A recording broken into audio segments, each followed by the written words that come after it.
যে নির্বাচন কমিশন বলেছে যে একটি নিরবিচ্ছিন্ন ঘটনা ওসমান হাদিকে হত্যা, এবং এই বিচ্ছিন্ন ঘটনা যার মুখ দিয়ে বের হয়েছে, আমরা তাকে বলব নির্বাচন কমিশন কিন্তু জনগণের সুনিশ্চিত ভোটাধিকার প্রয়োগের মাধ্যমে একটি গণতান্ত্রিক পরিবেশ সৃষ্টি করার জন্য গঠন হয়েছে।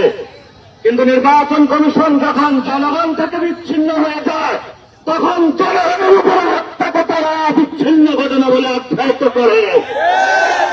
এই জন্য নির্বাচন কমিশন প্রধানকে আমি বলব, জনগণের কাছে আসেন, আপনারা নিরাপত্তার চাপানোর কারণে আপনাদেরকে নিজেদেরকে অবজ্ঞা করেছেন।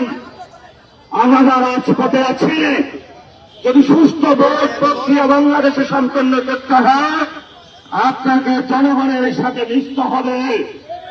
এই জন্য আমরা বলি, যারা আমলাতন্ত্র থেকে এসেছে, নির্বাচন কমিশনে বসেছে, জনগণের অনির্দিষ্ট দাবিগুলো কখনো তারা কর্ণপাত করেনি।